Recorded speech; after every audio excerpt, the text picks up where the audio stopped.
Welcome to Infant India's education world. Hello students, how are you? Hope you are doing well. Students, today we are going to analyze class 7's English Mulberry course book, first poem in the Bazaars of Hyderabad. Its poet is Sarojini Naidu. तो सबसे पहले हम सरोजिनी नायडू की life के बारे में कुछ जानने की कोशिश करते हैं. सरोजिनी नायडू की डेट ऑफ बर्थ है 1879 और इनकी डेथ जो हुई 1949 में. Was one of the India's best non political figure. India की राजनीति का ये सबसे जाना माना चेहरा है. ये एक नेता हैं and A freedom fighter closely involve with the Indian independence movement. और इन्होंने हिंदुस्तान की आज़ादी में बढ़ चढ़ कर हिस्सा लिया. She was also a great orator and one of India's most talented poets. ये हिंदुस्तान की एक बहुत ही टैलेंटेड पोएट कवित्री कहलाती हैं, जानी गई हैं. बहुत ही अच्छी वक्ता थी. For the diversity of her writing, और इनकी जो कविताएं रही हैं हर टॉपिक पे रही हैं और अलग अलग तरीके की इन्होंने कविताएं लिखी हैं. Naidu was given the title of Nightingale of India. Naidu को खिताब दिया गया नाइटिंगेल ऑफ इंडिया, यानी कि हिंदुस्तान की कोकिला. The palanquin bearers is one of her noted work. इनकी एक पोएम है द प्लैंक्विन बेयरर्स, यानी कि डोलियों वाली. जब होता नहीं है कि पहले राजा महाराजाओं की जो शादियाँ हुआ करती थी तो उनकी जो दुल्हनें आती थी वो डोली में लाई जाती थी. तो उस पर इन्होंने कविता लिखी है, बहुत ही सराही गई, बहुत ही जानी पहचानी गई. लोगों ने इसके लिए इन्हें ये काफ़ी फेमस हुई लोगों के बीच.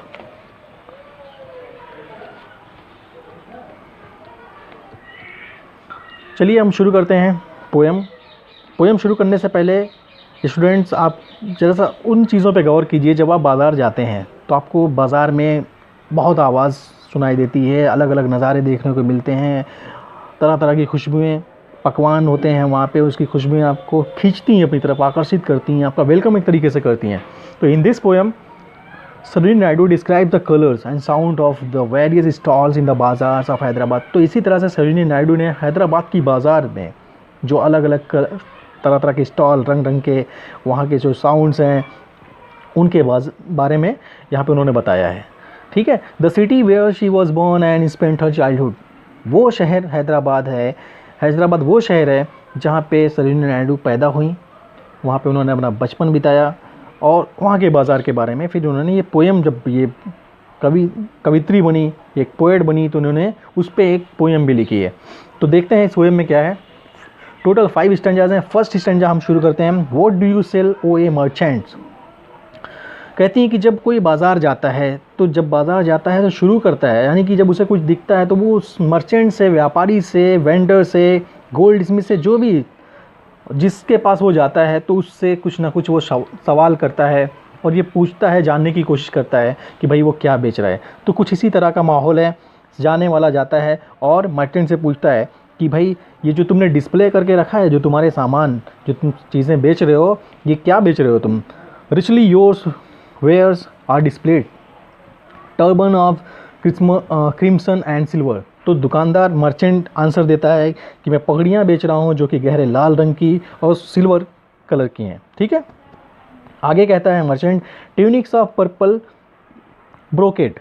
मैं महिलाओं की कुछ पोशाक है जो कि जरी के कपड़ों की है और पर्पल कलर की है, मैं उन्हें भी बेच रहा हूँ. तो पर्पल कलर तो आप जानते ही हैं. ब्रोकेट का मतलब होता है जरी, यानी कि fabric cloth, heavy fabric cloth जिस पे कि कढ़ाई की जाती है, वर्क किया होता है सिल्वर या फिर गोल्ड के थ्रेड से. Okay. Next, mirror with panels of amber. तो कह रहा है कि मैं आईने भी बेच रहा हूँ जो जिसके फ्रेम एम्बर के हैं. एम्बर एक कहते हैं कि एक ऐसा तत्व है, एक ऐसा पदार्थ होता है जो कि काफ़ी कीमती होता है और उससे ये पैनल बना हुआ है आईने का, जो ये मर्चेंट बेच रहा है. Daggers with handle of Z. और जो खंजर ये बेच रहा है, कह रहा है कि जो खंजर मैं बेच रहा हूँ उसका जो हैंडल है वो जेड से बना हुआ है. जेड ये भी एक ग्रीन कलर का स्टोन होता है जिससे कि नॉर्मली ज्वेलरी या ऑर्नामेंट बनाए जाते हैं. नेक्स्ट स्टैंजा में आते हैं. What do you weigh O ye vendor. जब ये बंदा, सामने वाला जो मार्केट गया है, बाज़ार गया है, जब ये आगे बढ़ता है और देखता है कि वेंडर कुछ तौल रहा है, वज़न कर रहा है, तो उससे पूछता है कि भाई आप क्या तौल रहे हो, तो सामने वाला वेंडर जवाब देता है saffron and lentil and rice, मैं केसर, दाल, हाई प्रोटीन दाल और राइस बेच रहा हूँ। व्हाट डू यू ग्राइंड ओ ए मैडन्स। अब और आगे बढ़ता है तो कुछ से कुछ जवान युवतियाँ दिखती हैं, लड़कियाँ दिखती हैं, उनसे वो पूछता है कि भाई आप क्या पीस रही हैं, तो वो कहती हैं हम सैंडलवुड, हेना एंड स्पाइस पीस रहे हैं। हेना का मतलब मेहंदी, स्पाइस का मतलब मसाला, सैंडलवुड का मतलब चंदन की लकड़ी। तो कह रही है हम ये पीस रहे हैं। आगे next, what do you call O ye pedlars.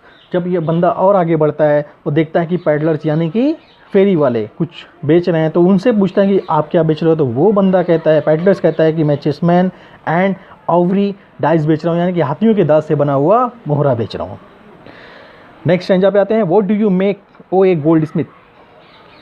जब ये और आगे बढ़ता है देखता है सुनार है कुछ बना रहा है, तो उससे पूछता है कि भाई आप क्या बना रहे हो, तो वो कहता है कि मैं रिस्टलेट एंड एंकलेट एंड रिंग बना रहा हूँ, यानी कि कंगन, एंकलेट यानी कि पायल और रिंग यानी कि अंगूठियाँ बना रहा हूँ।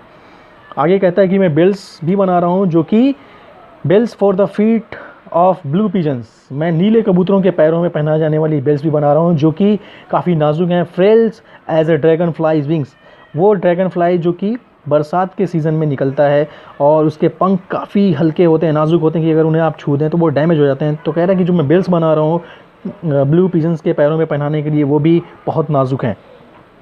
Next lines, girdles of gold for the dancer, dancers के लिए मैं कमरबंद बना रहा हूँ जो कि वो पहन करके डांस किया करती हैं। Scabbards of gold for the king, scabbards का मतलब होता है म्यान जिसमें तलवार रखी जाती है, तो कह रहा है कि राजा के लिए मैं सोने की म्यान बना रहा हूँ। नेक्स्ट स्टैंजा पे आते हैं, what do you cry O ye fruit man, तो कह रहा है फ्रूट मैन से कह रहा है कि आप जो चिल्ला चिल्ला के बेच रहे हो, आवाज़ दे के बुला रहे हो लोगों को, क्या बेच रहे हो आप, तो कहता है फ्रूट मैन कि मैं सिट्रॉन, पोमेग्रेनेट एंड प्लम बेच रहा हूँ। सिट्रॉन का मतलब नींबू, कुछ ऐसे फल जो कि खट्टे होते हैं कुछ, जैसे कि नींबू हो गया, आपका संतरा हो सकता है, मौसम्बी, पोमेग्रेनेट यानी कि अनार और प्लम यानी कि बेर बेच रहा हूँ। ठीक है, नेक्स्ट पेज पे आते हैं।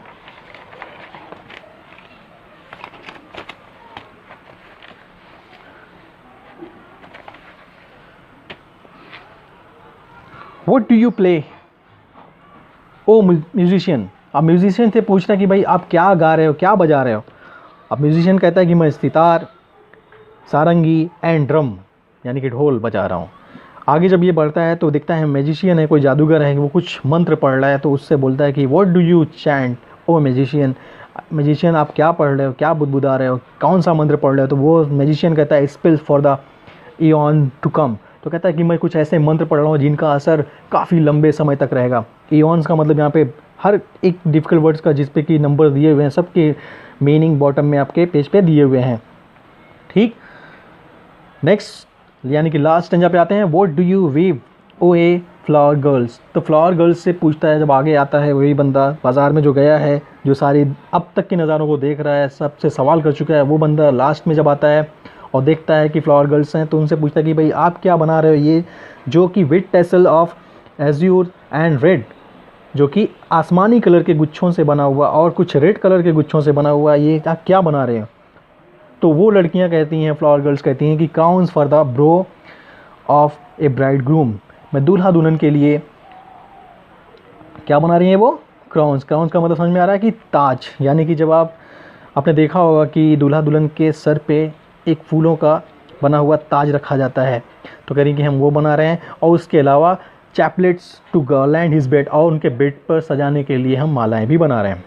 और आगे क्या कहती हैं, sheets of white blossoms new garnered, तो कह रही कि हम मज़ारों पे चढ़ाने के लिए जैस्मीन के फूल या कहें ऐसे कुछ वाइट फूल जिनकी की महक खुशबू ज़बरदस्त होती है, उनकी हम चादर बना रहे हैं ताकि उनकी कब्र महके, to perfume the sleep of the dead, यानी कि जो जिस बंदे की कब्र है वो महकने लगे, हम उनके लिए भी बना रहे हैं। यानी कि दूल्हा दुल्हन के लिए तो बना ही रहे हैं, साथ साथ हम कब्र के लिए भी बना रहे हैं। यानी कि आपने देखा कि बाज़ार में शुरू से लेकर एंड तक हर चीज़ किसी ना किसी हर एक तबके के लिए, हर ओकेज़न के लिए, हर सीज़न के लिए कुछ ना कुछ चीज़ें मार्केट में मौजूद हैं। तो हिंदुस्तान की वैरायटी को यहाँ पे सरोजिनी नायडू ने बहुत ही खूबसूरती के साथ पेश किया है। स्टूडेंट्स, आप नोट्स में आपको क्वेश्चन आंसर अवेलेबल कराए गए थे last year, and you can refer those notes to learn question and answer, and you also have to read this poem again and again so that you can be friendly with this poem to understand every single lines, every stanza. And one more thing, you have to learn every difficult words and its meaning so that you are not going to stuck anywhere while reading this book. Thank you very much. Please subscribe the channel and press the bell icon.